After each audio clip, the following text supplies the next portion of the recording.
Hello বন্ধুরা, তোমাদের প্রত্যেকে আবার আমার ইউটিউব চ্যানেলে স্বাগত। আমরা প্রথম দুটি চ্যাপ্টারে কিন্তু কমপ্লিট করে ফেলেছি, একচল বিশিষ্ট দ্বিঘাত সমীকরণ এবং সরল সুদ কষা।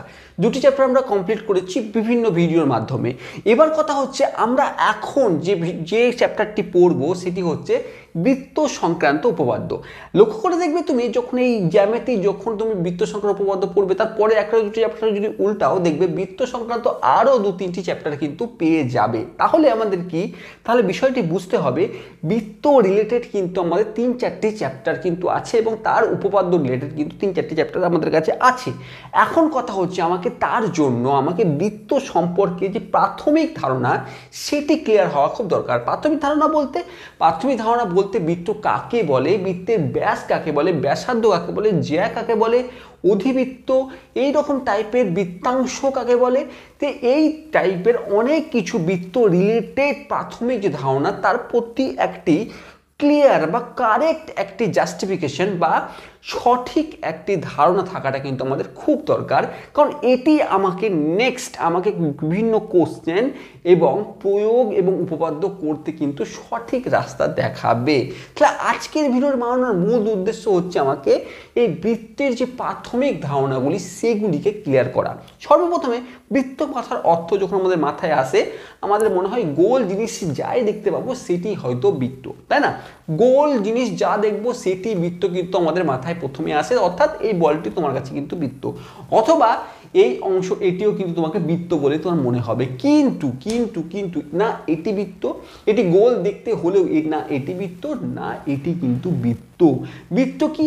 বৃত্ত কথার অর্থ ওঠে সেটি সামতলিক হতে হবে, মানে 2 ডাইমেনশন বা একটি প্লেনের মধ্যে অবস্থান হতে হবে, 2D প্লেনের মধ্যে অবস্থান হতে হবে। অর্থাৎ এই বোর্ডকে যদি আমি বৃত্ত হিসাবে কনসিডার করি, এই বোর্ডকে যদি আমি একটা প্লেন বা সমতলিক ক্ষেত্র হিসেবে কনসিডার করি, তাহলে তার উপরে একটি বৃত্ত কিন্তু অঙ্কন করতে পারি, এটিকে কিন্তু আমরা বৃত্ত হিসাবে বলবো। ঠিক তাই সবগুলি যে বৃত্ত নয় সেটি বোঝাবার জন্য আমি প্রথম কথাটি বললাম। এবার আমরা ধীরে ধীরে বৃত্ত সংক্রান্ত প্রত্যেকটি ডেফিনেশন পড়বো, ভালোভাবে বুঝবো বৃত্ত কি, অধিবৃত্ত কি, ব্যাসার্ধ কি, ব্যাস কি, জ্যা কি, সব কিছু। তো শুরু করা যাক আজকের ভিডিও।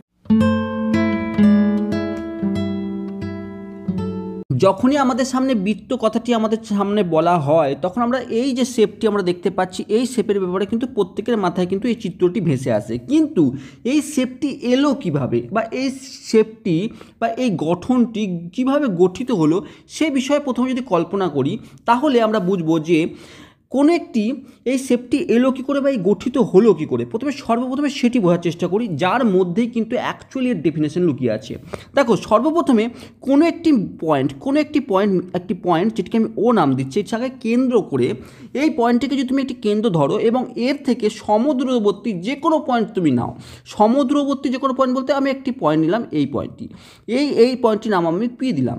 তাহলে এই যে ও এবং পি এদের মধ্যে ডিস্টেন্স হচ্ছে, আমি ধরে নিচ্ছি আর একক, ঠিক আছে? তাহলে এই ও পয়েন্ট থেকে ওই ও নির্দিষ্ট পয়েন্ট থেকে এরকম আর একক দূরে অবস্থিত। এবার দূরত্ব বলতে কি, কোনো দুটি পয়েন্টের মধ্যে দূরত্ব মানে তার অর্থ এরকম নয় যে এরকমভাবে আমি পিতে আসলাম, এরকম কিন্তু অর্থ নয়। অর্থ হচ্ছে কোনো দুটি পয়েন্টের মধ্যে দূরত্ব কথার অর্থ হচ্ছে তাদের মধ্যে সরল রৈখিক দূরত্ব। এখন কোন একটি নির্দিষ্ট পয়েন্ট, সেখান থেকে আমি বললাম সমদূরবর্তী যত পয়েন্ট আছে সেগুলোকে তুমি ড্র করো বা সেগুলোকে তুমি কল্পনা করো। তুমি লক্ষ্য করে দেখলে এখানে একটি পয়েন্ট পেলে বি, এখানে আরেকটি পয়েন্ট পেলে যে পয়েন্টটির নাম দিলাম কিউ, সেটিও ও থেকে সমদূরবর্তী অর্থাৎ আর দূরত্বে অবস্থান করছে। আবার হয়তো বা তুমি এরকম একটি জায়গায় আরেকটি পয়েন্ট পেলে তার নাম দিলে এস, সেটিও ও থেকে সমান দূরত্বে অবস্থিত করছে। বা এরকম একটি জায়গায় আরেকটি পয়েন্ট নিলে সেটির নাম তুমি এম দিলে সেটিও ও পয়েন্ট থেকে আর ডিস্টেন্সে অবস্থান করছে। বা এরকম একটি জায়গায় তুমি আরেকটি পয়েন্ট নিলে সেটি এন দিলে সেটিও ও পয়েন্ট থেকে আর দূরত্বে অবস্থান করছে। অর্থাৎ আমরা যদি একটু যোগ করে দিই, মানে এই যে পয়েন্ট এই পয়েন্টে যদি যোগ করি তাহলে যে সরলরৈখিক ডিস্টেন্সটি পাবো আমরা এরকমভাবে আমরা যদি যোগ করে দিই তাহলে যে সরলরৈখিক ডিস্টেন্সটি পাবো সেটিও আর, বা এস থেকে যে এই যুক্ত করলে যেটি সরলরৈখিক দূরত্ব পাবো সেটিও আর, বা এম থেকে এই পয়েন্টটি যুক্ত করলে যে সরলরৈখিক দূরত্ব পাবো সেটিও আর, বা এ ও পয়েন্ট থেকে এন এর মধ্যে যে দূরত্ব সরলরৈখিক দূরত্ব সেটি কিন্তু আর পাবো। অর্থাৎ এরকম তো নয় যে আমি পি কিউ আর এস এই কয়টি পয়েন্টই হবে, এই পি এবং কিউ এর মধ্যবর্তী অসংখ্য এরকম বিন্দু অসংখ্য পয়েন্ট এরকম কিন্তু অবস্থান করছে। একই রকমভাবে এস এবং কিউ এর মধ্যে অসংখ্য এরকম পয়েন্ট আছে, তারও মধ্যে আরও পয়েন্ট এর মধ্যে অবস্থান করছে। একই রকমভাবে এস এবং এম এর মধ্যেও কিন্তু অসংখ্য এরকম পয়েন্ট কিন্তু অবস্থান আছে, যেগুলি অগুন্তি অসংখ্য এরকম পয়েন্ট কিন্তু এম এবং এন এর মধ্যেও অবস্থিত, আবার এরকম পয়েন্ট কিন্তু পি এবং এন এর মধ্যেও কিন্তু অবস্থিত। এবার এই পি এবং এন এর মধ্যে অবস্থিত। এবার এই পয়েন্টগুলি যদি একসঙ্গে আমরা যুক্ত করি, এই যে পয়েন্টগুলি একসঙ্গে যে যুক্ত করি, এই যে যুক্ত করার পর এই যে একটি পথ পেলাম, এই পথটিকে আমরা বৃত্ত বলবো। এখানে এক্স্যাক্ট আমি করতে পারিনি ছবিটি, কিন্তু বোঝার চেষ্টা করো যে এই ও পয়েন্ট থেকে সমদূরবর্তী যে বিন্দুগুলি পাবো, সেই বিন্দুগুলির যদি পথকে আমরা যদি চিত্রের মাধ্যমে দেখাতে পারি, বা পথগুলিকে বা বিন্দুগুলিকে যদি জোড়া লাগাতে পারি, তাহলে যে বক্ররেখাটি পাবো সেই বক্ররেখাটি যে শেপ ধারণ করবে বা যে গঠন ধারণ করবে তাকে আমরা বৃত্ত বলে থাকবো, সেই শেপকে আমরা বৃত্ত বলে থাকবো। দেখো এখন আমরা পাশে আমরা ক্লিয়ার শেপের একটি বৃত্ত পাচ্ছি, যার আমি মিডল পয়েন্টে এই অংশটি ও নাম দিচ্ছি। এই ও পয়েন্ট থেকে এই যে এর ওপরে এই বৃত্তটির এর ওপরে যে কোনো তুমি জায়গায় এই পয়েন্টটি বলো, বা এই পয়েন্টটি বলো, বা এখানে এই পয়েন্টটি বা এই পয়েন্টটি, যে পয়েন্টটি বলো, এইখান থেকে এর যে দূরত্ব বা এখান থেকে এর যে দূরত্ব এটি কিন্তু সমদূরবর্তী হবে, বা এই পয়েন্ট থেকে এর যে দূরত্ব বা এই পয়েন্ট থেকে এই পর্যন্ত এইটি কিন্তু সমদূরবর্তী হবে, মানে এদের ডিস্টেন্স কিন্তু সেম হবে। তাহলে এবার আবার ডেফিনেশনে আসি। ডেফিনেশনে কি বলছে? সমতলে অবস্থিত। দেখো এটি একটি সমতল বলতে এটি আমরা প্লেন একটি পেপারের মধ্যে বা প্লেন একটি বোর্ডের মধ্যে আমরা এটি ড্র করছি, ঠিক আছে?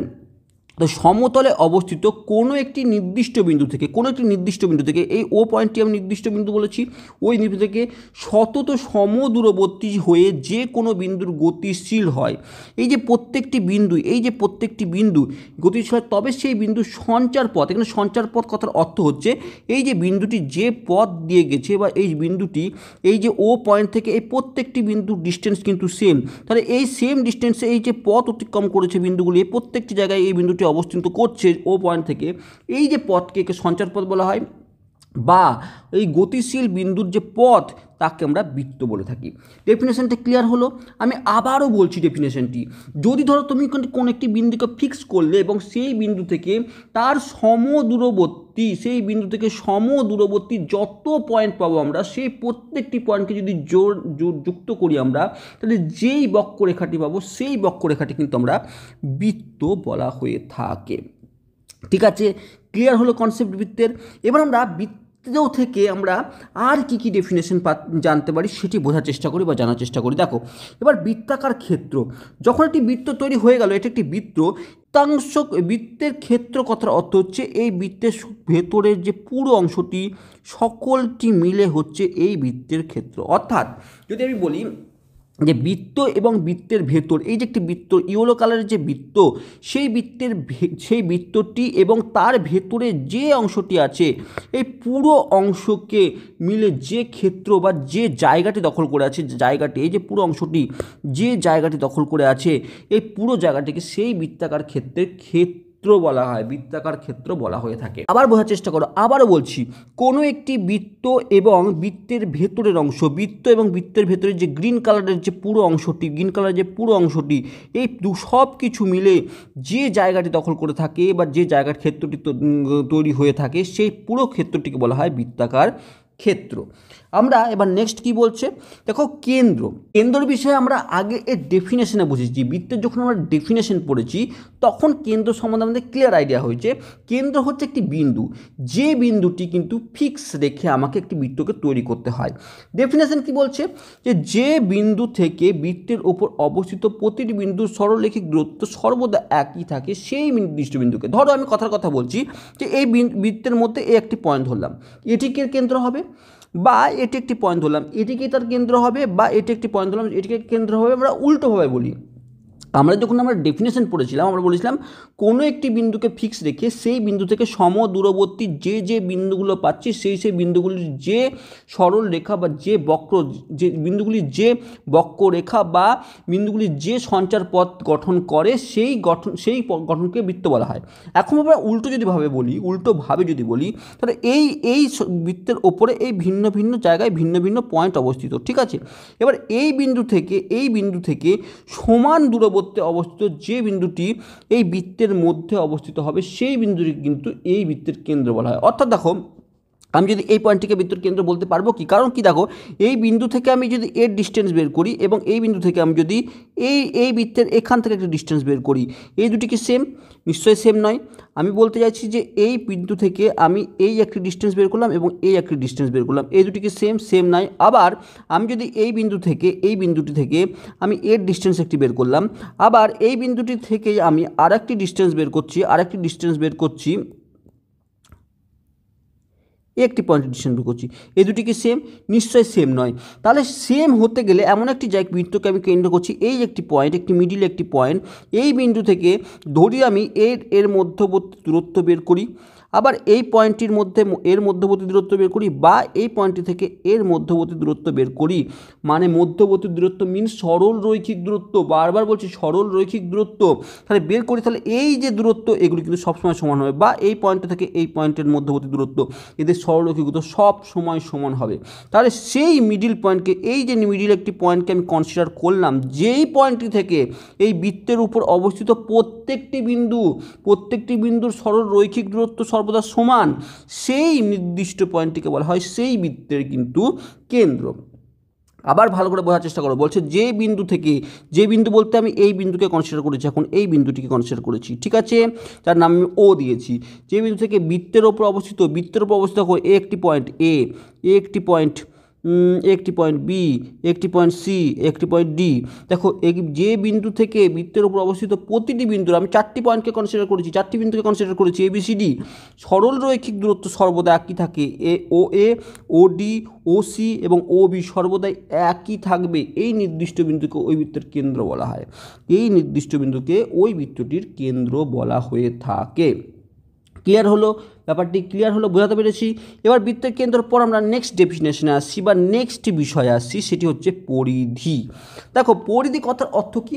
পরিধির কথা অর্থ হচ্ছে এই বৃত্তটির যে অংশটি পুরোটি জায়গা দখল করে আছে। অর্থাৎ আমি যদি এই অংশটিকে এটি কেটে দিই, তাহলে যে একটি যদি আমি এবার সোজাভাবে দাঁড় করিয়ে দিই, তাহলে এর যতটি দৈর্ঘ্য নিয়ে থাকবে, এই বৃত্তটি কেটে দিলাম, এই ইয়েলো অংশটিকে যদি আমি সোজা করে দিই, তাহলে একটি যে জায়গা দখল করে থাকবে, এই পুরো জায়গাটি হচ্ছে এই বৃত্তটির সীমাবদ্ধ জায়গাটি, তার পরিধি বলা হয়ে থাকবে। অর্থাৎ কি, ধরো এটি একটি বেল্ট বা এটি একটি গার্ডার, ঠিক আছে, আমি ধরে নিচ্ছি এই যে সার্কেলটি এটি একটি গার্ডার, ঠিক আছে। এই গার্ডারে এই অংশটি একটা অংশ কেটে দিলে, তারপর যদি সোজা করে দাও, তাহলে এরকমভাবে সোজা হয়ে যাবে, এই বৃত্তটি ঠিক এইভাবে সোজা হয়ে যাবে। তারপরে এদের মধ্যবর্তী দূরত্বটি পুরোটি যদি নির্ণয় করতে পারি, তাহলে যে দূরত্ব বা যে দৈর্ঘ্যটি পাবো, সেই দৈর্ঘ্যটি হচ্ছে এই বৃত্তটির কিন্তু পরিধি। বলছে যে বক্ররেখা দ্বারা কোনো একটি বৃত্ত সীমাবদ্ধ থাকে, তার দৈর্ঘ্যকে সেই নির্দিষ্ট বৃত্তের পরিধি বলে। এই যে অংশটি দেখো, আমরা এখান থেকে স্টার্ট হয়ে আবার এখানে শেষ হয়েছে, মানে এই পুরো অংশটি যেভাবে যতটুকু অংশ দখল করে আছে, যতটুকু লেন্থ নিয়ে আছে, যে দৈর্ঘ্য নিয়ে আছে, সেই পুরো দৈর্ঘ্যটিকে বলা হয় এই বৃত্তটির কিন্তু পরিধি। এবার আমরা জ্যা কথাটা বোঝার চেষ্টা করি। খুব সুন্দর একটি কনসেপ্ট হচ্ছে জ্যা। ধরো বৃত্তের উপর অবস্থিত যে কোনো দুটি বিন্দুর সংযোজক রেখাংশকে আমরা জ্যা বলে থাকি। অর্থাৎ কি, ধরো বৃত্তের উপর অবস্থিত, আমি কথা বলছি, বৃত্তের উপর অবস্থিত যে কোনো দুটি বিন্দু, অর্থাৎ বৃত্তের উপর অবস্থিত এ একটি বিন্দু এবং এ একটি বিন্দু, এদেরকে আমরা মিলিয়ে দিলাম। তাহলে এই যে এ এবং বি মিলিত হলো, এই এ বিকে বলবো আমরা এই বৃত্তের একটি জ্যা। এই পয়েন্টটি হচ্ছে মিডিল বা আমরা বলছি অরিজিন। একই রকমভাবে ধরো তুমি এখানে একটি সি পয়েন্ট নিলে এবং এ এবং সি যদি তুমি যুক্ত করে দিলে, এবার ধরো এ এবং সি তুমি যুক্ত করে দিলে, তাহলে এসিও হচ্ছে এই বৃত্তের একটি জ্যা। আবার তুমি ধরলে যে তুমি আরেকটি পয়েন্ট নিলে, এ একটি পয়েন্ট নিলে যেটির নাম ডি দিলে এবং একটি পয়েন্ট ই নিলে, তাদের মধ্যেও তুমি যুক্ত করে দিলে, সেগুলোকেও তুমি যুক্ত করলে, তাহলে এই পয়েন্টটিকেও বলা হবে এই যে সরলরেখাংশ, এই সরলরেখাংশটিকেও, এই ইডি সরলরেখাংশটিকেও বলা হবে এই বৃত্তটির কিন্তু জ্যা। এবার কথা হচ্ছে যে এই যে জ্যা, আমরা অসংখ্য জ্যা পেতে পারি, এ একটি জ্যা, এ একটি জ্যা, এ একটি জ্যা, এ একটি জ্যা, এরকম অসংখ্য কিন্তু জ্যা আমরা কল্পনা করতে পারি বা পেতে পারি। কারণ দেখো এই প্রত্যেকটি জ্যা কিন্তু বৃত্তের উপরে অবস্থিত দুইটি পয়েন্টের সঙ্গে যুক্ত হওয়া সরলরেখাংশকে রিপ্রেজেন্ট করছে। তাহলে এই প্রত্যেকটি দাগ দেওয়া যে দাগগুলো দিলাম, সরলরেখাগুলি যেগুলো আঁকলাম, সেগুলি প্রত্যেকটি হচ্ছে বৃত্তের কিন্তু জ্যা। তাহলে ব্যাস কি, এই জ্যায়ের মধ্যে একটি স্পেশাল কন্ডিশন হচ্ছে, দেখো যখন কোনো একটি বৃত্ত, এই যে একটি বৃত্ত আমি অঙ্কন করলাম, এই বৃত্তটি লক্ষ্য করে দেখো, এই বৃত্তটির ধরো এটি কেন্দ্র, এই অংশটি কেন্দ্র। এবার দেখো এই জ্যা, এর জ্যা, এটিও একটি জ্যা, এটিও একটি জ্যা, বা এটিও একটি জ্যা। এবার এই জ্যার মধ্যে এমন একটি জ্যা থাকবে যেটি কিন্তু বৃত্তের কেন্দ্র দিয়ে গিয়ে আমার দুটি পয়েন্টে ছেদ করবে। জ্যা কথার অর্থ কি, বৃত্তের উপর অবস্থিত দুইটি বিন্দুর সংযোজক রেখাংশকে জ্যা বলে। এবার এই বিন্দুটি বৃত্তের উপর অবস্থিত এবং এই বিন্দুটিও কিন্তু বৃত্তের ওপরে অবস্থিত দুটি বিন্দু, তাদেরকে যখন যুক্ত করতে গেলাম, সেই যে যুক্ত করার সময় যে সংযোজক যে সরল রেখাটি, সেই রেখাংশটি কিন্তু কেন্দ্র দিয়ে কিন্তু যাচ্ছে, একই রকমভাবে আমরা যদি এখানে একটি পয়েন্ট এবং এখানে একটি পয়েন্ট নিলাম এবং সেগুলো যুক্ত করতাম, তাহলেও এই যে সরলরেখাংশটি পেলাম, আমরা যদি এটি এ বি নাম দিই, এটি যদি সিডি নাম দিই, তাহলে লক্ষ্য করে দেখো এই যে সিডি, এই রেখাংশটিও কিন্তু কেন্দ্র দিয়ে কিন্তু যাচ্ছে, এই দুটি পয়েন্টের যে ছেদ বিন্দুটি সেটিও কেন্দ্র দিয়ে যাচ্ছে। অথবা আরেকটি যদি পয়েন্ট, আমি এখানে একটি পয়েন্ট এবং এখানে একটি পয়েন্ট ধরে কনসিডার করি, সেটি যদি যুক্ত করি, অর্থাৎ এটি যেন আমি এম এবং এন দিয়ে দিই, তাহলে এম এন এই সরলরেখাংশটিও কিন্তু কেন্দ্র দিয়ে যাচ্ছে। তাহলে এই প্রত্যেকটি একটি জ্যাক রিপ্রেজেন্ট করছে। কারণ কি, জ্যার ডেফিনেশন কি বললো, বৃত্তের উপর অবস্থিত যে কোনো দুটি বিন্দুর সংযোজক রেখাংশকে কিন্তু জ্যা বলে। তাহলে এই প্রত্যেকটি যে চিত্র অঙ্কন করলাম, যেখানে সি ডি, এ বি এবং এম এন প্রত্যেকটি জ্যাক রিপ্রেজেন্ট করছে, তার সাথে সাথে আরেকটি বিশেষ গুণ হচ্ছে যে এই জ্যাগুলি বৃত্তের কেন্দ্রের মধ্য দিয়ে যাচ্ছে, বৃত্তের কেন্দ্রকে টাচ করে যাচ্ছে। তাই এই রকম বিশেষ প্রকারের জ্যাকে আমরা কিন্তু ব্যাস বলে থাকবো। অর্থাৎ কি, যে সকল জ্যা, আমরা এরকমভাবে বলতে পারি, যে সকল জ্যা বৃত্তের কেন্দ্রগামী বা বৃত্তের কেন্দ্র দিয়ে পাস করে বা যায়, সেই সকল জ্যাকে কিন্তু আমরা ব্যাস বলতে পারি। আমরা এইভাবে সংজ্ঞাটি বলতে পারি। বা বৃত্তের উপর অবস্থিত যে কোনো দুটি বিন্দুর সংযোজক রেখাংশ, যাকে আমরা জ্যা বলে থাকি, সেটি যদি বৃত্তের কেন্দ্রগামী হয়, মানে কেন্দ্র দিয়ে গিয়ে থাকে, তাহলে সেই সরলরেখাংশটিকে আমরা ব্যাস বলে থাকবো। অর্থাৎ জ্যা ব্যাসের মধ্যে সামান্যতম ডিফারেন্স হচ্ছে এই যে জ্যা হচ্ছে বৃত্তের যে কোনো জায়গা থেকে যে কোনো দুটি পয়েন্টের সংযোজক সরলরেখাংশকে বোঝাবে, কিন্তু জ্যা হচ্ছে তার মধ্যে একটি স্পেশাল কেস, যেখানে সেই জ্যাটি যদি বৃত্তের কেন্দ্রগামী হয়ে থাকে, তখন তাকে আমরা ব্যাস বলে থাকবো। অর্থাৎ আমরা যদি অন্যভাবে বলি যে সব জ্যাই কিন্তু ব্যাস নয়, কিন্তু সব ব্যাসই কিন্তু জ্যা, মানে কোনো একটি বৃত্তের প্রত্যেকটি জ্যাই কিন্তু ব্যাস হতে পারে না, কিন্তু যে কোনো ব্যাস, বৃত্তের যে কোনো ব্যাস, সেটি কিন্তু একটি জ্যা। এটি কিন্তু আমরা এই দুটি কনসেপ্ট থেকে আমরা বুঝতে পারি। এবার আমরা নেক্সট যে কনসেপ্ট, সেটি খুব গুরুত্বপূর্ণ কনসেপ্ট, আর সেটি হচ্ছে ব্যাসার্ধ সম্পর্কে আমরা আগেও কনসেপ্ট ক্লিয়ার আছে। আমরা যখন বৃত্ত অঙ্কন করেছি তখন লক্ষ্য করেছি যে আমরা একটি বৃত্তকে অঙ্কন করতে গিয়ে দেখলাম যে একটি মিডিল পয়েন্ট বা একটি কেন্দ্র, কোনো একটি পয়েন্টকে নির্দিষ্ট করে কোনো একটি নির্দিষ্ট সরলরৈখিক দূরত্বে অবস্থিত পয়েন্টগুলির যে সঞ্চারপথ, তাকে আমরা বৃত্ত বলেছি। এখানে ঠিক একই কেন্দ্র থেকে যদি কেন্দ্র হয় কোনো একটি বৃত্তের, কেন্দ্র থেকে বৃত্তের উপর অবস্থিত যে কোনো বিন্দু, ধরো এই পয়েন্টটি, এটির নাম আমি এ দিলাম, এই ও এ, বা এটি নাম আমার বি দিলাম। তাহলে ও বি এই যে সংযোজক সরল রেখাংশ, এই যে রেখাংশকে আমরা ব্যাসার্ধ বলে থাকি। অর্থাৎ কেন্দ্র থেকে বৃত্তের ওপর অবস্থিত যে কোনো বিন্দুর সংযোজক রেখাংশকে আমরা বৃত্তের ব্যাসার্ধ বলে থাকি। অর্থাৎ ও থেকে এ, ও বি বা অন্য যে কোনো পয়েন্ট, এটি যদি সি নাম দিয়ে থাকি তাহলে ও সি, বা এটি যদি ডি নাম দিয়ে থাকি তাহলে ও ডি, এই প্রত্যেকটি হচ্ছে কিন্তু এই বৃত্তটির একটি ব্যাসার্ধ। কি বললো? বৃত্তের কেন্দ্র, এটি কেন্দ্র আমি ও ধরে নিয়েছি। এই কেন্দ্র থেকে এই বৃত্তের উপর যে কোনো একটি পয়েন্ট তুমি কনসিডার করো এবং তার সঙ্গে যদি তার সংযোজক রেখাংশ তুমি যুক্ত করে দাও, তাহলে যেই রেখাংশটি পাবো সেই রেখাংশটিকে বলবো সেই বৃত্তের কিন্তু ব্যাসার্ধ।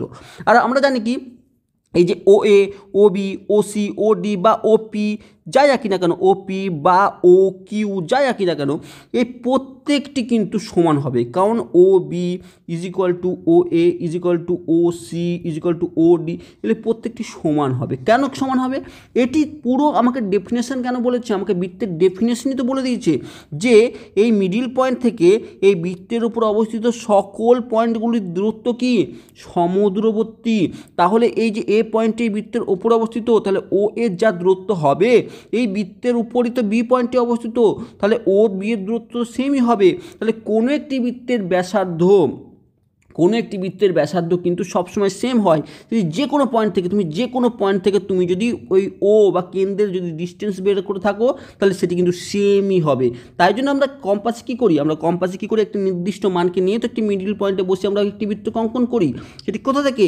এই কনসেপ্টের উপর বেস করে। কারণ কি, সেই যে আমরা যেই পয়েন্টটি আমরা যেটি কল্পনা করি সেটাকে ব্যাসার্ধ ধরে নিই। আমরা মিডিল পয়েন্ট থেকে আমরা কম্পাসে তার ব্যাসার্ধর মানকে নিয়েই আমরা কিন্তু একটি সার্কেলকে তৈরি করি। তাহলে ব্যাসার্ধ ব্যাপারটি বুঝলাম। এবার লক্ষ্য করে দেখো আরেকটি বিষয় এখান থেকে ক্লিয়ার করা খুব দরকার, যে ধরো এই ও এবং সি আমরা ধরছি এইটি একটি পুরো সম্পূর্ণ একটি সরলরেখা এ এবং সি, ঠিক আছে? একটি সম্পূর্ণ সরলরেখা, ঠিক আছে? এই সরলরেখাটি এ এবং সি, এই যে দুটি বিন্দু সংযোজক সরলরেখা এ সি কিন্তু এই বৃত্তের মধ্যে দুটি বিন্দু থেকে সংযোজক সরলরেখা, অর্থাৎ এটিকে আমরা জ্যা বলতে পারি। এ সি একটি জ্যা যেটি বৃত্তর কেন্দ্রগামী, অর্থাৎ এটি কিন্তু একটি ব্যাসকেও রিপ্রেজেন্ট করছে, ঠিক আছে? এবার এ সি একটি ব্যাস, আবার O A is equal to O C, O এর দূরত্ব কিন্তু ও সির সঙ্গে সমান। তাহলে ও এর জায়গায় আমি ও সি লিখতে পারি, বা ও সির জায়গাতে আমি ও এ লিখতে পারি, অর্থাৎ আমরা সেমই ডিস্টেন্সকে রিপ্রেজেন্ট করছে। তার অর্থ কি? তার অর্থ হচ্ছে ও A is equal to O এ যদি কনসিডার করি, তাহলে সি এ ব্যাপারটি কি? সি এ ব্যাপারটি হচ্ছে সি ও প্লাস এ ও, এই দুটি মিলে সি এ, অর্থাৎ ব্যাস এ সি বা সি এ যাই বলি না কেন, এটি যে ব্যাস সেটি কিন্তু সি ও এবং ও এ দুটি মিলে, এখন ও এ এবং সি এ যদি সেম হয়ে যায় তাহলে আমি যে কোনোভাবে আমি লিখতে পারি 2AO, অর্থাৎ এ ওটা কি? ব্যাসার্ধ, তাহলে 2 ইন্টু ব্যাসার্ধ আর এটি কি? ব্যাস। তাহলে আমরা খুব সুন্দর একটি কনসেপ্টে আসছি, দেখো ভালো করে বোঝার চেষ্টা করো, যে যদি ব্যাসার্ধ সবসময় ব্যাসার্ধের দ্বিগুণ, এখান থেকে আমরা অনেক শর্ট কোশ্চেন কিন্তু আসতে পারে, যে ব্যাস সবসময় ব্যাসার্ধ, অর্থাৎ যদি ব্যাসকে আমরা ডি ধরে থাকি এবং যদি ব্যাসার্ধকে আর ধরে থাকি, তাহলে এর মধ্যে সম্পর্ক হচ্ছে D is equal two 2R। এই সম্পর্কে কিন্তু এই পুরো বিষয়টি আছে। সেটি কীভাবে এলো সেটি তোমাকে ক্লিয়ার বোঝানোর চেষ্টা করলাম। নেক্সট আমরা আসছি চাপ। এবার আমরা নেক্সট ডেফিনেশনে আসছি, সেটি হচ্ছে কি? চাপ বা আর্ক। একে কি বলা হয়? দেখো, ধরো কোনো একটি বৃত্তকে এবার একটু কল্পনা করো আমরা হাতের চুড়ির মতো, মেয়েদের হাতের চুড়ির মতো।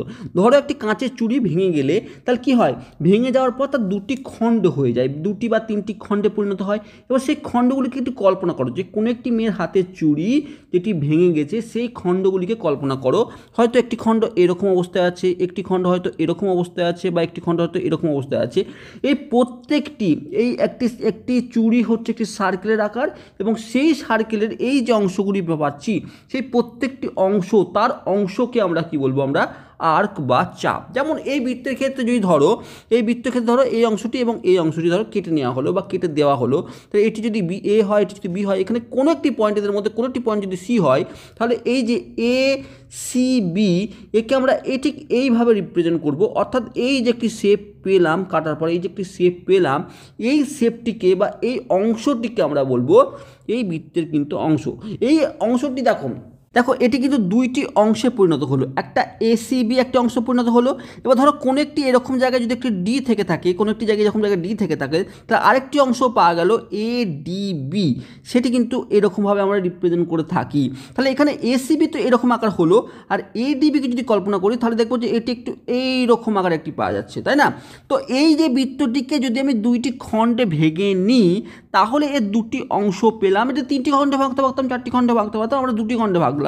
তাহলে এই যে এ সি বি যাকে এইভাবে রিপ্রেজেন্ট করব, এবং এ ডি বি, ডি যে কোনো একটি পয়েন্ট হতে পারে, তাহলে এই ডিবি এই যে পুরো শেপটি, এটিকে এই শেপটিকে রিপ্রেজেন্ট করছে, এটিকে, এই দুটিকে কিন্তু বৃত্তচাপ বলে থাকি, এই দুটিকেই কিন্তু বৃত্তচাপ বলে থাকি। তাহলে কি বলছে, বৃত্তের যে কোনো অংশকে ওই বৃত্তের চাপ বলা হয়, বৃত্তের যে কোনো অংশকে।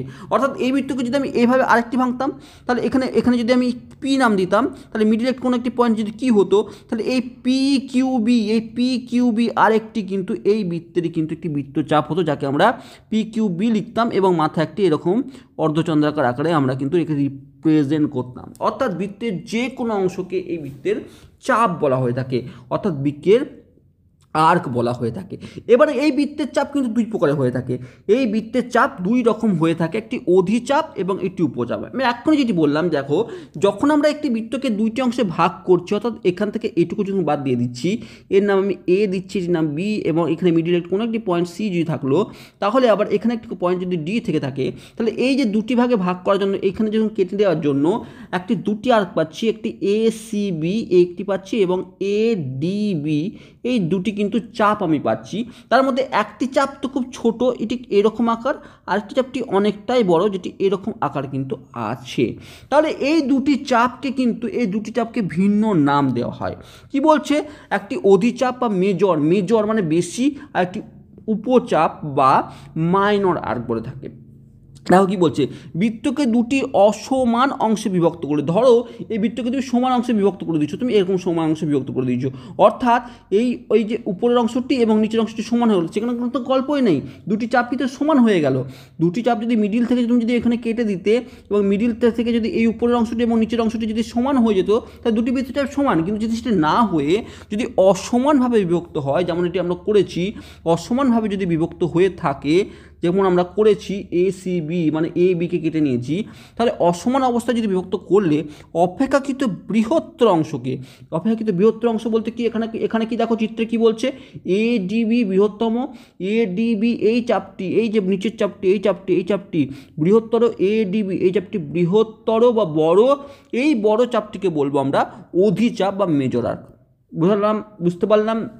যদি কোনো বৃত্তকে আমরা কোনো রকমভাবে আমরা যদি কাটতে পারি বা বিভক্ত করি, আর বিভক্ত করার সময় দেখলাম যে অসমানভাবে বিভক্ত হয়েছে, সমানভাবে বিভক্ত হয়নি, অসমানভাবে বিভক্ত হয়েছে, তাহলে যে বড় চাপটি পাবো তাকে আমরা বলবো অধিচাপ, আর যে ছোট চাপটি পাবো এই চিত্রের ক্ষেত্রে এ সি বি, যেটি ছোট চাপ, সেই চাপটিকে আমরা বলবো মাইনর আর্ক বা উপচাপ বলে থাকবো। ঠিক আছে? তাহলে এই বিষয়ে কোনো ডাউট নেই যে যদি কোনো একটি বৃত্তের যদি কোনো আমরা দুইটি খণ্ডে বিভক্ত করি, কিন্তু খণ্ড যদি অসমান হয়, সমানভাবে খণ্ডিত না হলো, তাহলে ছোট যে চাপটি পাবো তাকে আমরা বলবো উপচাপ বা মাইনর আর্ক, আর যে বড় চাপটি পাবো সেটি হচ্ছে অধিচাপ বা মেজর আর্ক। এবার আমরা বুঝলাম যে একটি বৃত্তের পরিধির অংশকে আমরা ভাগ করে দেখলাম যে কি পাওয়া যাচ্ছে।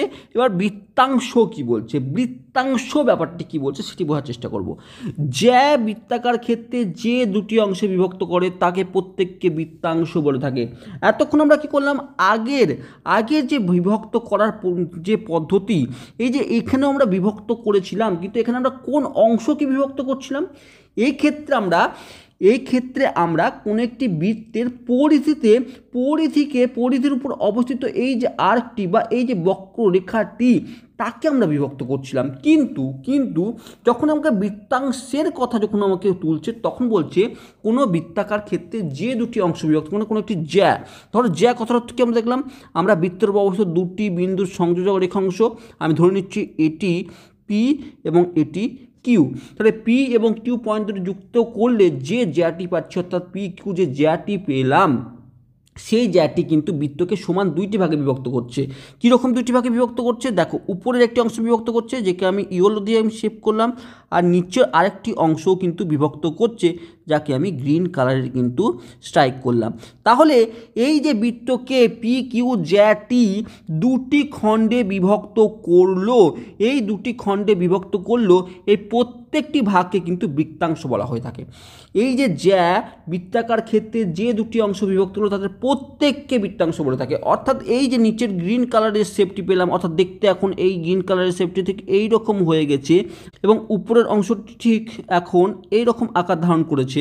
তাহলে এই যে উপরের অংশটি এবং নিচের অংশটি ভাগ করে দেওয়ার পর এই দুটি শেপকে কিন্তু বৃত্তাংশ বলে থাকবো, এই দুটি শেপকে কিন্তু বৃত্তাংশ বলে থাকবো। এবং এখানে ক্ষেত্রেও কি ছোট এবং বড় কিছু ভাগ আছে? অবশ্যই আছে। তাহলে আমরা দেখি সেটা কি, যে আগের যেমন ক্ষেত্রে আমরা দেখছিলাম যে বৃত্তচাপের ক্ষেত্রে যখন ছোট চাপকে আমরা উপচাপ বলছিলাম, বড় চাপটিকে আমরা অধিচাপ বলছিলাম, একই রকমভাবে যখন একটি জ্যা বারবার বলছি যখন একটি জ্যা, এবার জ্যাটি এরকমভাবেও কাটতে পারে বা একটি বৃত্ত আমি কনসিডার করছি, ধরো আরেকটি বৃত্ত আমি কনসিডার করলাম, এটি একটি বৃত্ত কনসিডার করলাম, এই জ্যাটি ধরো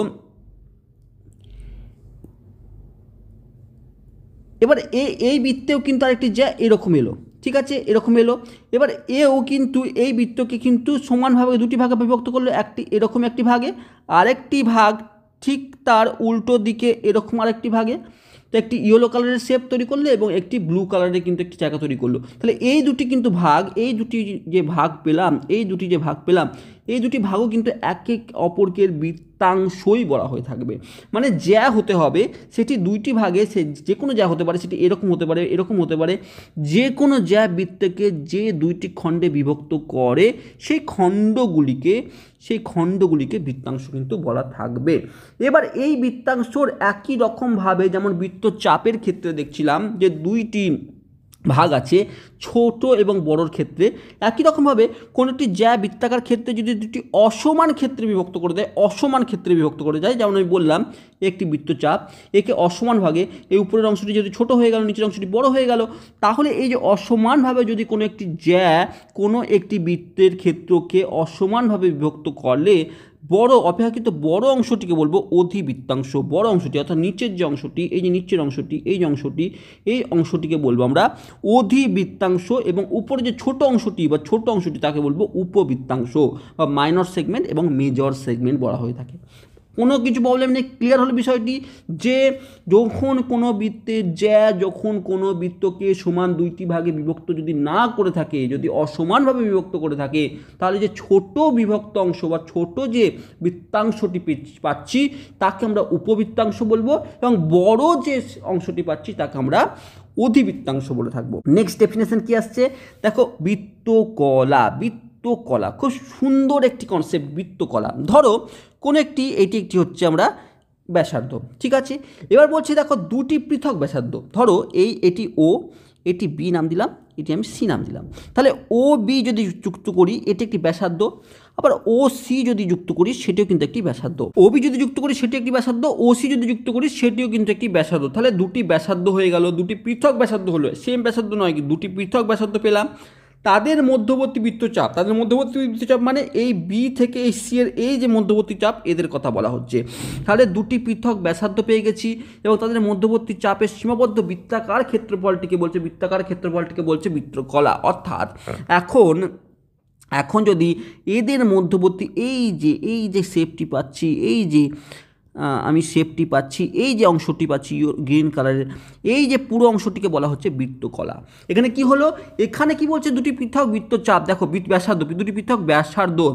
দুটি পৃথক ব্যাসার্ধ এবং তাদের মধ্যবর্তী বৃত্তচাপ এখানে ওবি এবং ওসি দুটি পৃথক ব্যাসার্ধ, তাদের মধ্যবর্তী বৃত্তচাপ হচ্ছে বিসি, এখানে কোনো একটি পয়েন্ট ডি হতো, তাহলে বিডিসি একটি বৃত্তচাপ হতো।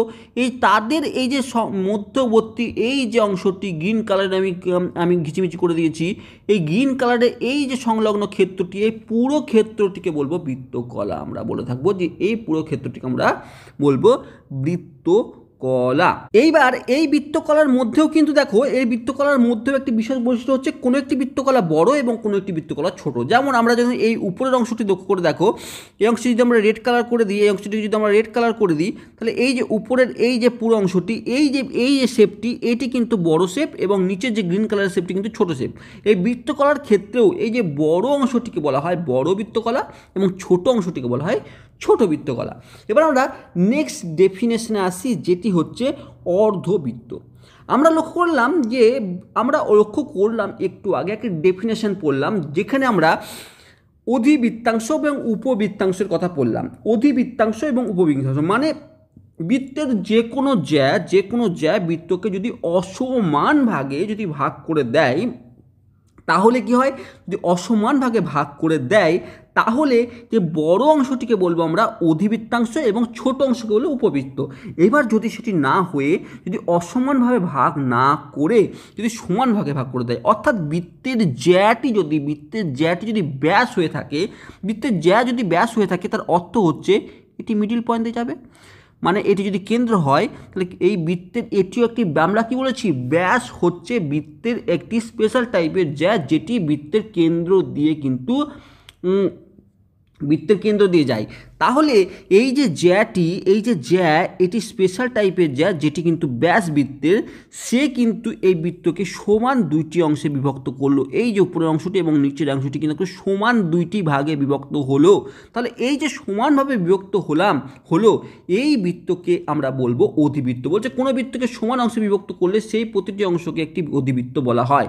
তাহলে কি একই রকমভাবে যদি একটি বৃত্ত আমি অঙ্কন করতাম, এরকমভাবে একটি বৃত্ত অঙ্কন করলাম এবং সেই বৃত্তটির ধরো আমি ব্যাসটি, আমার ঠিক ব্যাসটি আমি ধরলাম যে এখান থেকে এই একটি ব্যাস, তাহলে সেটিও কিন্তু এই পাশের একটি বৃত্তাংশ এবং এই পাশের একটি বৃত্তাংশকে দুটি সমান ভাগে কিন্তু ডিস্ট্রিবিউট করলো। দেখো ব্যাসটি বিভিন্ন রকম হতে পারে, এটি এইভাবে হতে হবে বা এইভাবে হতে হবে বা এইভাবে হতে হবে, যেভাবে হোক না কেন, যদি কোনো একটি ব্যাস বা যদি কোনো একটি জ্যা, কোনো একটি ব্যাস যখন কোনো একটি বৃত্তকে সমান দুইটি ভাগে বিভক্ত করে বা কোনো একটি বিভক্ত করে, তখন সেই বৃত্ত দুটিকে বা সেই বৃত্তাংশ দুটিকে বলবো আমরা অর্ধবৃত্ত বা সেমি সার্কেল বা অর্ধবৃত্ত আমরা বলে থাকবো।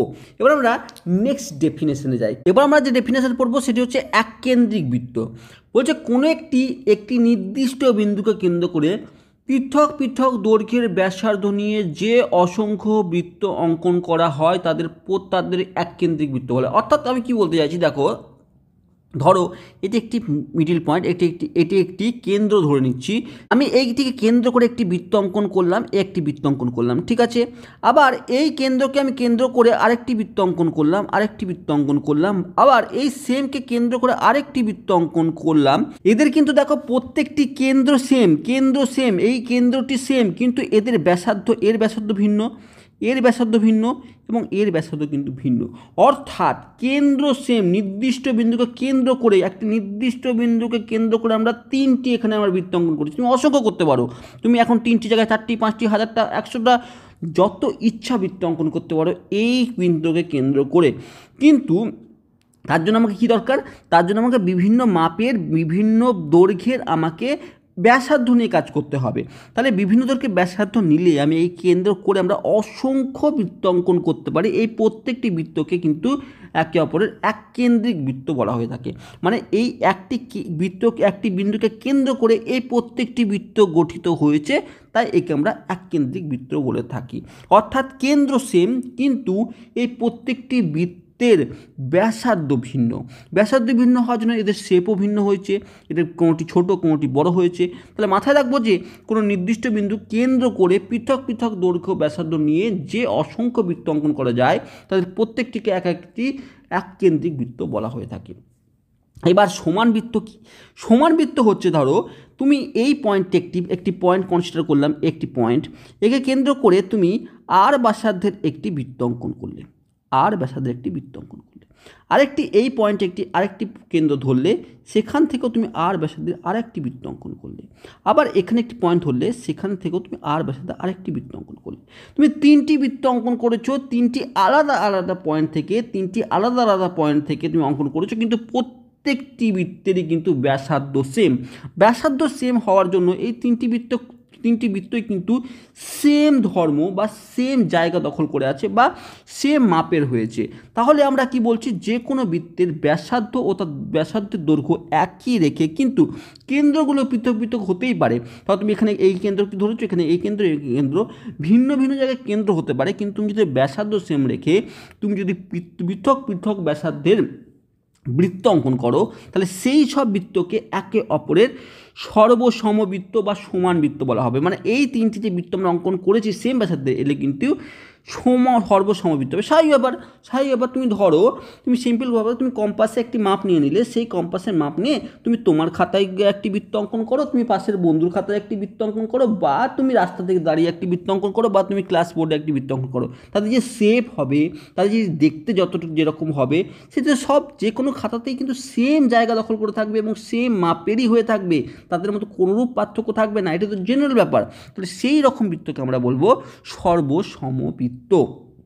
তাহলে আমরা এতক্ষণ পর্যন্ত যে ডেফিনেশনগুলি বুঝলাম, এই ডেফিনেশনগুলি খুব গুরুত্বপূর্ণ, কারণ এর পরে যখন আমরা এই উপপাদ্য করব বা বিভিন্ন রকমভাবে কোনো কোশ্চেনের সমাধান করব, আমাকে এর কথা যখন বলে দেবে যে এককেন্দ্রিক বৃত্ত, তার অর্থ আমাকে বুঝে নিতে হবে আমাকে কি কথা বলছে। মানে তার এই এককেন্দ্রিক বৃত্ত, দুটি বৃত্তকে যদি আমাকে এককেন্দ্রিক বলে, তার অর্থ হচ্ছে তাদের কেন্দ্র কিন্তু সেম হবে, বা দুটি বৃত্তকে আমাকে রিপ্রেজেন্ট করলো এই দুটি বৃত্ত সর্বসম, বা একটি কোনো কিছু কোশ্চেনের মধ্যে রিপ্রেজেন্ট করে দিল এরকম কোনো ওয়ার্ড দিয়ে, ব্যাসার্ধ ব্যাস জ্যায়ের কথা উল্লেখ করলো, তখন আমাকে বুঝে নিতে হবে সেটি কোন বিষয়কে আমাকে ইঙ্গিত করছে, এবং তার উপর বেস করে কিন্তু আমরা কোশ্চেন করতে পারবো। তাহলে আমাকে বিষয় কি হচ্ছে ডেফিনেশনগুলি জানাটা খুব দরকার ছিল, কারণ এই ডেফিনেশনের উপর বেস করে আমরা উপপাদ্য নয়, প্রয়োগ থেকে শুরু করে অনেক অনেক ছোট ছোট অঙ্ক, বড় অঙ্ক সব রকম কিন্তু সমাধান করব। এবার আমরা নেক্সট কিছু অতি সংক্ষিপ্ত কোশ্চেন কিছু দেখার চেষ্টা করি এবং তার সলিউশন এই যে ডেফিনেশনের উপর বেস করেই তৈরি হয়েছে সেটি বোঝারও চেষ্টা করি। দেখো, কেন্দ্রগামী জ্যাকে আমরা কি বলে থাকি? কেন্দ্রগামী জ্যাকে আমরা কি বলে থাকি? দেখো, আমরা বলেছি যে জ্যা হচ্ছে বৃত্তের ওপর অবস্থিত দুইটি পয়েন্টের সংযোজক রেখাংশ। এর মধ্যে যে স্পেশাল কেস হচ্ছে এমন একটি কেস, যেই কেসের ক্ষেত্রে কিন্তু যদি কোনো বৃত্তের জ্যা যদি বৃত্তের কেন্দ্র দিয়ে যায়, তাহলে সেই ক্ষেত্রে সেটি কিন্তু ব্যাসের আকার ধারণ করে, অর্থাৎ ব্যাস, বৃত্তের ব্যাস যেটি সেটি কিন্তু হচ্ছে বৃত্তের কেন্দ্রগামী এক প্রকার জ্যা। তাহলে আমরা এক্ষেত্রে আমরা কিন্তু এই ব্যাসকে কিন্তু সিলেক্ট করব। কেন্দ্রগামী জ্যা সবসময় কিন্তু ব্যাসকে রিপ্রেজেন্ট করে থাকে। বলছে দেখো সেকেন্ড কোশ্চেন কি বলছে, বৃত্তের বৃহত্তম জ্যা। বৃত্তের বৃহত্তম জ্যা কথার অর্থ হচ্ছে তার ব্যাসকে রিপ্রেজেন্ট করছে। বৃত্তের সবসময় মনে রাখবো যে কোনো একটি বৃত্তের বৃহত্তম জ্যা কথার অর্থ হচ্ছে সেই বৃত্তের হচ্ছে ব্যাসকে রিপ্রেজেন্ট করছে। তার কারণ কি? দেখো, একটি বৃত্ত, এই বৃত্তের তুমি যে কোনো জ্যাকে অঙ্কন করো সেটি কোনোদিনই বড় কিন্তু নয়, সব থেকে বড় হবে সেটি যেটি কিন্তু মিডিল দিয়ে যাচ্ছে, সেটি কিন্তু দৈর্ঘ্যে সব থেকে বড় হবে। তাই অর্থ হচ্ছে কোনো বৃত্তের বৃহত্তম জ্যা কথার অর্থ হচ্ছে তার ব্যাসকে রিপ্রেজেন্ট করছে এবং বৃত্তচাপ দ্বারা গঠিত।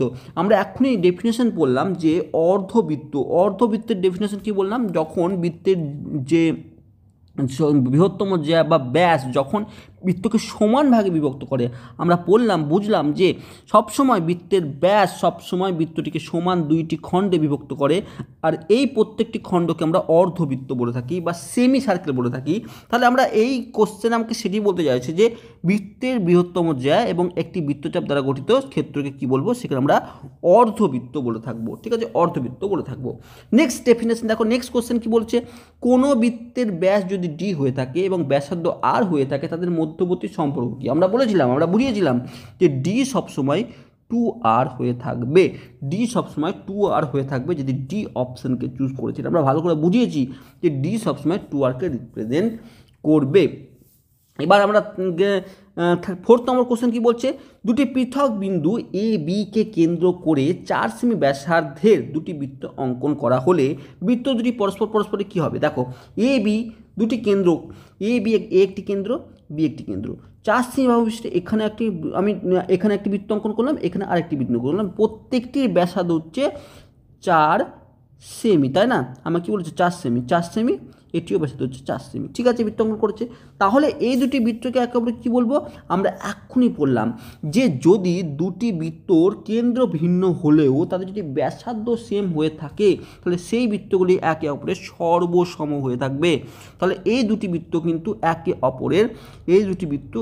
অপরের সর্বসম বৃত্ত বলে পরিচিত হবে নেক্সট কোশ্চেন কি বলছে দেখো আমরা বলছি যে ও কেন্দ্রীয় বৃত্তে জ্যা এবি এবং এসি বৃত্তটিকে কয়টি বৃত্তাংশে ভাগ করবে দেখো একটি আমি সার্কেল অঙ্কন করলাম ঠিক আছে এবার ধরে নিচ্ছি এ একটি পয়েন্ট বি একটি পয়েন্ট এবং সি একটি পয়েন্ট যে কোনো পয়েন্ট হতে পারে যে কোনো পয়েন্ট এবার এ বি একটি জ্যা ঠিক আছে এসি এটি সি আর একটি জ্যা তাহলে এই যে এ বি সি এই তিনটি যে দাগ পেলাম সরলরেখাংশ পেলাম এই বৃত্তটিকে কয়টি ভাগে ভাগ করছে দেখো লক্ষ্য করে দেখো বৃত্তকে কয়টি ভাগে ভাগ করছে এই একটি অংশ গ্রিন কালারের একটি অংশ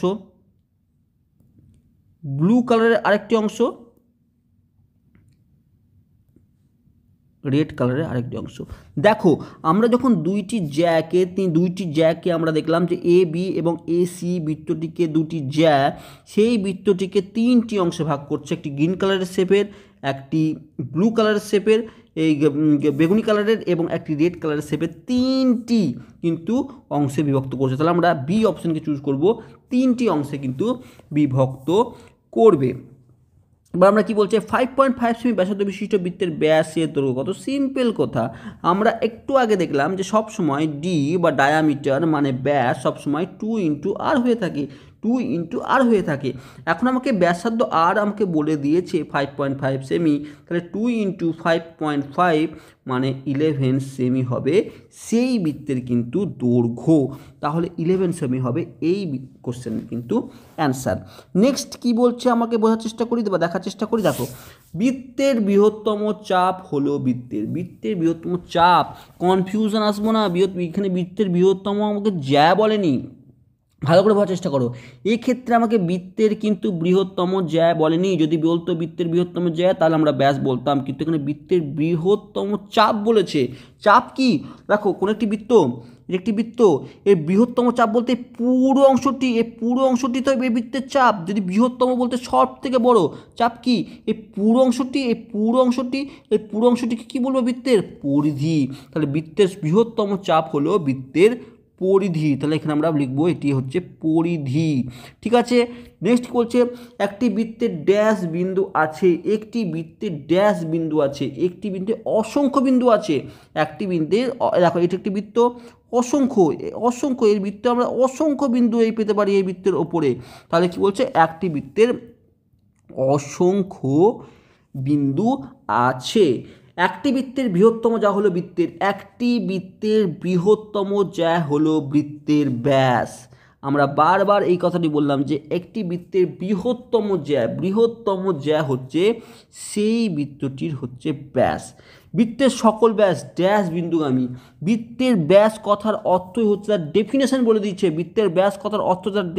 দিচ্ছে সেটি কিন্তু সবসময় কেন্দ্রবিন্দুগামী তার যখনই আমার ব্যাসের কথা বলবে বৃত্তের ব্যাস সব সময় বৃত্তের কেন্দ্রগামী দেখো জ্যা বৃত্তাকার ক্ষেত্রকে দুইটি বিভক্ত করে এবার জ্যা মানে এটি নয় যে জ্যা কথার অর্থ দুরকম হতে পারে দেখো এখানে আমাকে বলে দিয়েছে দেখো জ্যা বৃত্তাকার ক্ষেত্রকে দুইটি কি অংশে বিভক্ত করে দুটি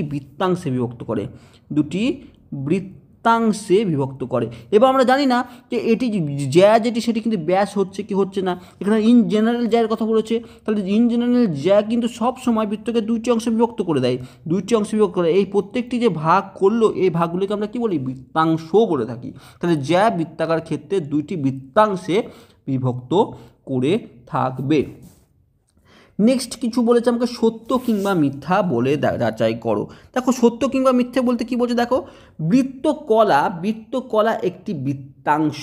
বৃত্তকলা আর বৃত্তাংশ কিন্তু সেম নয়। কারণ কি বৃত্তকলা কি বলছে, বৃত্তকলার ডেফিনেশন বলছে যে একই বৃত্তের দুটি পৃথক ব্যাসার্ধ এবং তার মধ্যবর্তী বৃত্তাচাপ দ্বারা সীমাবদ্ধ অংশকে বলছে বৃত্তকলা। কিন্তু বৃত্তাংশ কি, বৃত্তাংশ হচ্ছে কোনো একটি জ্যা সেই বৃত্তকে যে দুইটি অংশে বিভক্ত করে তাকে বলছে বৃত্তাংশ।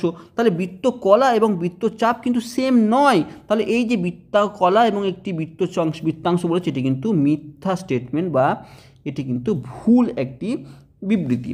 বলছে বৃত্ত একটি সামতলিক চিত্র। হ্যাঁ, এটি কিন্তু সামতলিক চিত্র, কারণ এটি 2D আমাদের পিকচার, এটি 3D নয়। তাহলে এটি বৃত্তটি সামতলিক চিত্র একদম সত্য ঘটনা। কারণ এখানে আমরা প্রথমে ডেফিনেশন কি বলছে, বৃত্ত হচ্ছে একই সমতলে অবস্থিত, আমার ডেফিনেশন বলছে।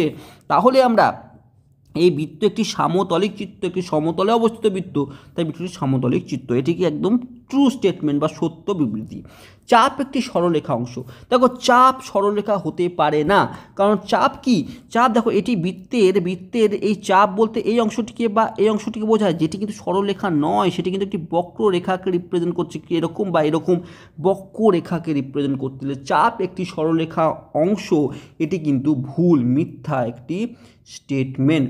ঠিক আছে, তারপর বলছে দুটি এককেন্দ্রীয় বৃত্তের ব্যাসার্ধ সরফ অসমান হবে। হ্যাঁ তাই, কারণ আমরা এককেন্দ্রিক বৃত্তের ক্ষেত্রে ডেফিনেশন পড়েছিলাম যে এদের কেন্দ্র তো সেম হবে, কিন্তু এদের ব্যাসার্ধ কিন্তু ভিন্ন হবে, সমান হবে না। তাহলে এই যে বলছে দুটি কেন্দ্রীয় বৃত্তের ব্যাসার্ধ সর্বদাই অসমান হবে, সেটি কিন্তু একদম সত্য একটি বিবৃতি। তারপরে কি বলছে যে বৃত্তের বৃহত্তম জ্যা বৃত্তকে দুটি সমান অংশ বিভক্ত করে। বৃত্তের বৃহত্তম জ্যা কথার অর্থ হচ্ছে ব্যাস, সেটি বৃত্তকে সমান দুটি অংশে বিভক্ত করে, একদম সত্য কথা। সেটি আমরা প্রমাণ করে দেখেছি, যেই সমান দুটি অংশকে আমরা অর্ধবৃত্ত বা সেমি সার্কেল কিন্তু বলেছি। তাহলে আমরা এই কিছু আমাকে ডেফিনেশন বা সংজ্ঞার থ্রুতে আমরা অনেক কিছু ধারণা ক্লিয়ার হলো বৃত্ত সম্পর্কে। এই ধারণাগুলি ক্লিয়ারটা খুব দরকার এই কারণে, যখন আমরা বিষয়গুলি অবজার্ভ করব বা বিষয়গুলি জানবো, তখন এই ধারণার উপর বেস করে কিন্তু এগাবো। আমাদের ভিত ঠিক না হলে কিন্তু আমরা কখনোই আগে যেতে পারবো না, কারণ আগে যেতে গেলে আমাকে অনেক ক্ষেত্রেই উঝোট খেতে হবে। তাই যদি আমার উদ্দেশ্য সর্বপ্রথমে থাকে যে তোমার বেস ক্লিয়ার করা, যাতে একবার বেস ক্লিয়ার হয়ে গেলে তুমি খুব ইজিলি কিন্তু তুমি যেটি করতে চাও বা যেটি তোমার ইচ্ছে সেটি সুন্দর সম্পূর্ণভাবে সঠিকভাবে তুমি এগাতে পারবে। তো যদি ভিডিওটি ভালো লেগে থাকে অবশ্যই কমেন্ট বক্সে লেখো, আর যদি কোথাও ডাউট থেকে থাকে সেটিও লেখো, কোথাও ভুল বললে সেটিও কমেন্ট বক্সে লেখো, চেষ্টা করো সেগুলো শুধরে নেওয়ার। তোমাদের জন্যই ভিডিও বানানো, তোমার জন্য সব। Thank you for watching.